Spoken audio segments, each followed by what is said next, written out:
अगर देश के अन्नदाताओं को देश के प्रधानमंत्री ने, देश के राजा ने इसी तरह सताया तो मैं चेतावनी देता हूं। मैं धर्मगुरु आचार्य संजीव भारद्वाज 1108 ब्राह्मणों को, विद्वान वेद पाठियों को साथ लेकर के बाबा काल भैरव जी की इस नगरी में यज्ञ करूंगा और इस तानाशाह की कुर्सी को हिला करके दिखाऊंगा। ये मेरा वचन है, चाहे इसके लिए मुझे अपनी जान ही देनी पड़े। सनातन धर्म को, हिंदू धर्म को हायर करने का, उसको हाईजैक करने का एक कलंकित प्रयास भारतीय जनता पार्टी ने किया है, जिसको देश का हिंदू समझ गया है, सनातन धर्मी समझ गए हैं। जब एक आदमी को रोटी से तरसा दिया जाए, रोटी से भी तरसा दिया जाए, तो वो गुलाब जामुन और खीर मांगने की उम्मीद भी नहीं करता। इसी तरह नरेंद्र मोदी की सरकार ने, भाजपा सरकार ने जानबूझ के 2-3 कानून ऐसे बना दिए थे। इन 3 विशेष कानूनों के अलावा कुछ ऐसे भी बीच में कानून बना दिए थे जिनका इनको पहले ही पता था कि जब किसान आंदोलन होगा, किसान इसके खिलाफ आवाज उठाएंगे तो हम इन नियमों को निरस्त कर देंगे।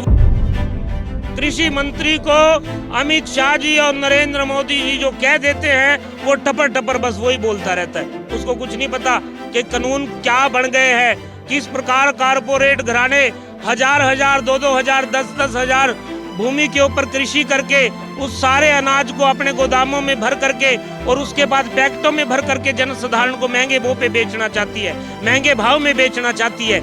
ये बात, मोटी सी बात भी कृषि मंत्री के समझ में नहीं आई।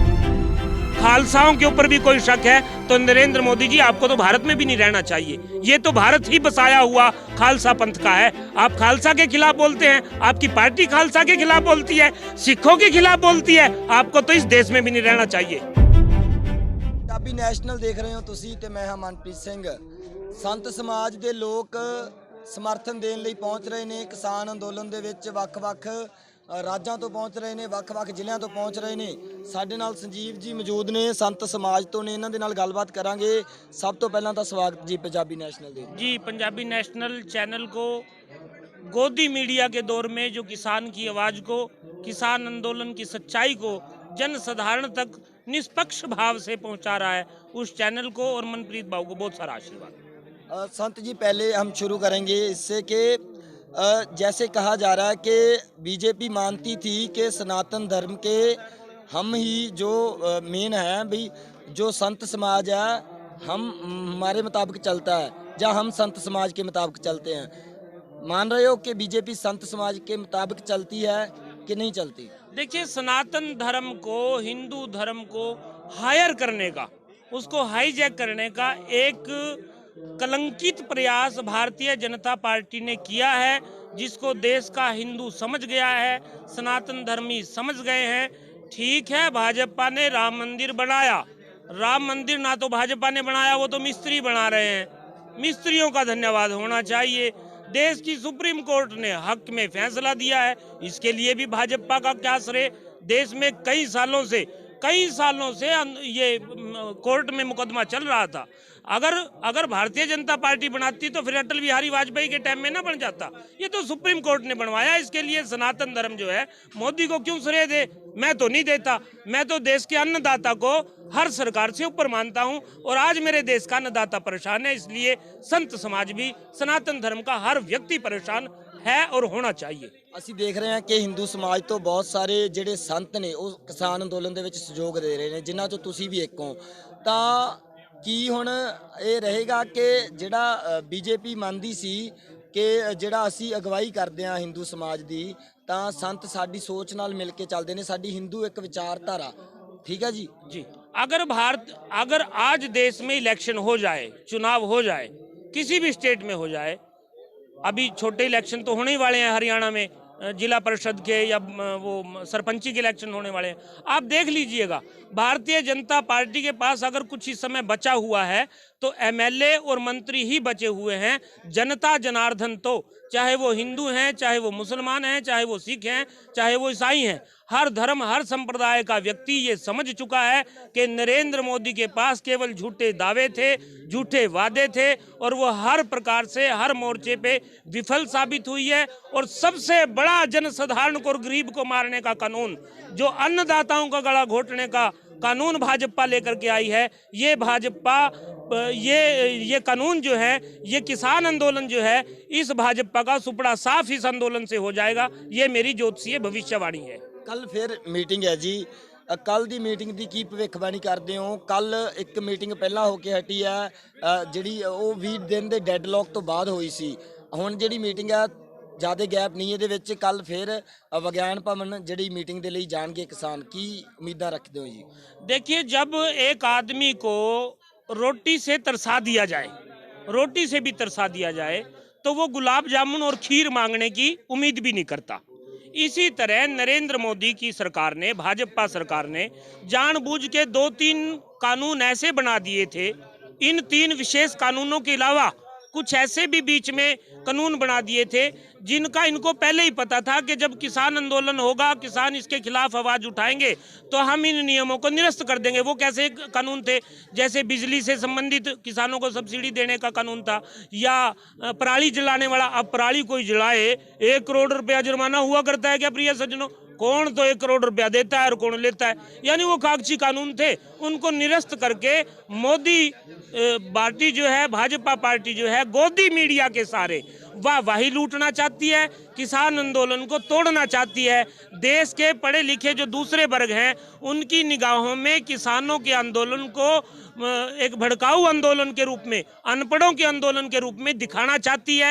लेकिन आप जैसी जागरूक मीडिया और देश की जागरूक जनता और वो ईश्वर का आशीर्वाद इस आंदोलन की सत्य को समझ रहा है कि 3 ऐसे नियम हैं जिनको भाजपा सरकार छेड़ नहीं रही है, जो ऐसे नियम हैं जिससे देश का न केवल अन्नदाता अपितु मध्यम वर्गीय और गरीब आदमी भी मारा जाएगा।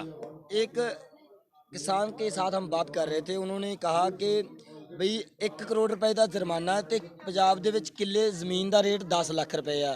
तो इन्हों का सलाहकार कौन है, एडवाइज़र इनका कौन है जो इनको सजेशंस देता है कि 1 करोड़ जुर्माना कर दो? मैंने बताया ना जी कि ये जो कानून पराली वाला बनाया था, ये तो बनाया ही इसलिए था कि जब किसान आंदोलन होगा तो इसको निरस्त कर देंगे और वाही लूट लेंगे।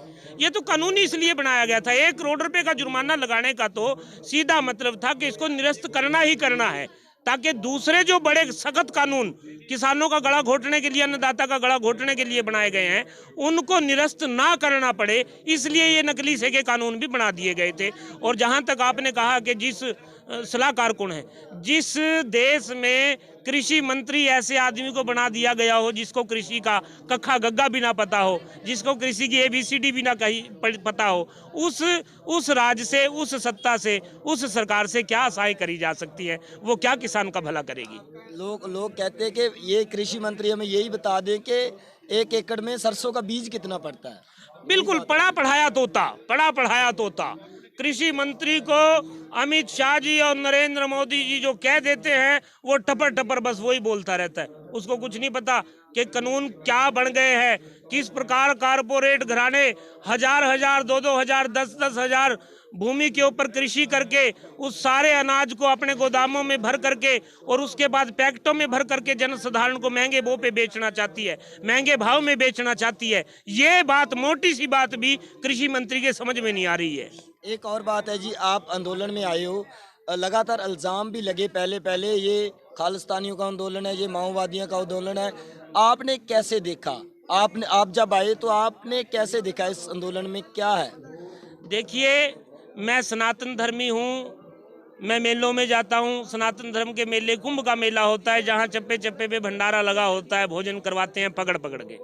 उससे बड़ा, कुंभ से भी बड़ा आज अगर महाकुंभ मुझे देखने को मिला तो इस आंदोलन में देखने को मिला, जहां मेरे तिलक को देख करके, मेरी पगड़ी को देख करके, मेरे साफे को देख करके बड़े बड़े सिंहों ने मेरे हाथ पकड़ के खींचा कि बाबा जी, संत जी इधर आओ, इधर लंगर चख के जाओ, थोड़ा जा चाहते पी के जाओ बाबा जी। इतना मान सम्मान देने वाले लोग, जिनकी पीढ़ियों ने, ऊपर की पीढ़ियों ने, जिनके पुरखों ने सनातन धर्म की रक्षा के लिए अपने वंशों को वार दिया हो, वो कभी देशद्रोही हुआ करते हैं? सिख कम्युनिटी को या देश के अन्नदाता को देश के अन्नदाता को, देश के किसान को, असली तपस्वी किसान को देशद्रोही कहना, टुकड़े टुकड़े गैंग का कहा जाना, यही बातें तो भारतीय जनता पार्टी को लेकर के बैठेंगी। अब कुछ मीडिया ने खालसा एड पे भी सवाल उठा दिए थे कि खालसा एड को बहुत बुरा भला कह दिया था। अब मैं शब्द यहाँ पे यूज भी नहीं कर सकता। खालसा एड ने आपने खालसा एड का काम देखा होगा। जी, मैं खालसा एड का काम भी देखा और खालसा धर्म यानी सिख धर्म को मैंने बहुत नज़दीक से पढ़ा। मैंने सिख धर्म को बहुत नज़दीक से जिया। मैंने अपने बुजुर्ग से, अपने पिताजी से, मैं तो एक ब्राह्मण हूँ, मैं तो वेद पढ़ता हूँ, शास्त्र पढ़ता हूँ, लेकिन मैंने गुरु ग्रंथ साहब जी को भी पढ़ा। मैं गुरुद्वारों में भी गया, सिंह मेरे दोस्त भी हैं।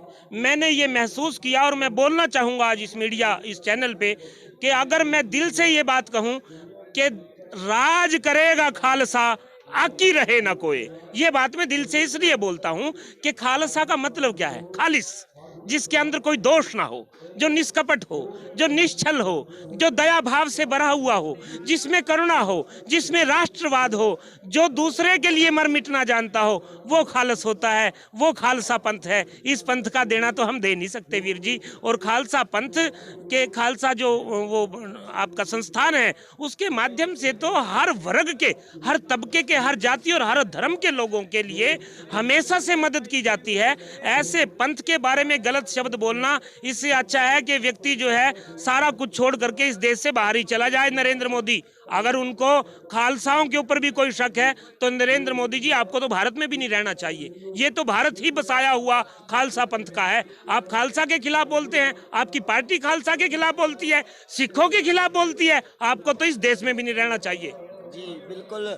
ਤਾਂ ਖਾਲਸੇ ਦਾ ਮਤਲਬ ਵੀ ਤੁਸੀਂ ਇਹਨਾਂ ਤੋਂ ਸਮਝ ਸਕਦੇ ਹੋ। ਆਖਰੀ ਸਵਾਲ ਮੇਰਾ ਰਹੇਗਾ ਤੁਹਾਡੇ ਤੋਂ ਜੀ ਕਿ ਅੱਗੇ ਤੁਹਾਡਾ ਕਿਸ ਤਰ੍ਹਾਂ ਦਾ ਸਹਿਯੋਗ ਰਹੇਗਾ ਇਸ ਅੰਦੋਲਨ ਦੇ ਵਿੱਚ? देखिए, ये दिल्ली जो है किलकारिया भैरवनाथ जी की नगरी है, प्रगति मैदान के पास, पांडवों के किले के पास किलकारिया भैरवनाथ का सिद्ध पीठ है। दिल्ली के मालिक हैं किलकारिया भैरव जी। अगर देश के अन्नदाताओं को देश के प्रधानमंत्री ने, देश के राजा ने इसी तरह सताया तो मैं चेतावनी देता हूं। मैं धर्मगुरु आचार्य संजीव भारद्वाज 1108 ब्राह्मणों को, विद्वान वेद पाठियों को साथ लेकर के बाबा काल भैरव जी की इस नगरी में यज्ञ करूंगा और इस तानाशाह की कुर्सी को हिला करके दिखाऊंगा। ये मेरा वचन है, चाहे इसके लिए मुझे अपनी जान ही देनी पड़े। ਤਾਂ ਜੀ ਸੰਤ ਸਮਾਜ ਤੋਂ ਹਨ ਸੰਜੀਵ ਕੁਮਾਰ ਜੀ, ਤਾਂ ਅੱਗੇ ਵੀ ਇਹਨਾਂ ਦਾ ਕਹਿਣਾ ਹੈ ਸੰਯੋਗ ਬਣਿਆ ਰਹੇਗਾ ਤੇ ਇਹ ਜਵਾਬ ਦੇ ਕੇ ਰਹਿਣਗੇ। ਜੇ ਕਾਨੂੰਨ ਵਾਪਸ ਨਹੀਂ ਹੁੰਦੇ ਤਾਂ ਇਸ ਅੰਦੋਲਨ ਦੇ ਵਿੱਚ ਹੋਰ ਵੱਧ ਚੜ ਕੇ ਜਿਹੜਾ ਸਹਿਯੋਗ ਕਰਨਗੇ। ਫਿਲਹਾਲ ਦੇ ਲਈ ਅਸੀਂ ਤੁਹਾਡੇ ਤੋਂ ਆਗਿਆ ਚਾਹਾਂਗੇ। ਜੁੜੇ ਰਹੋ ਬ੍ਰਿਟਿਸ਼ ਪੰਜਾਬੀ ਟੀਵੀ ਦੇ ਨਾਲ। ਧੰਨਵਾਦ ਜੀ।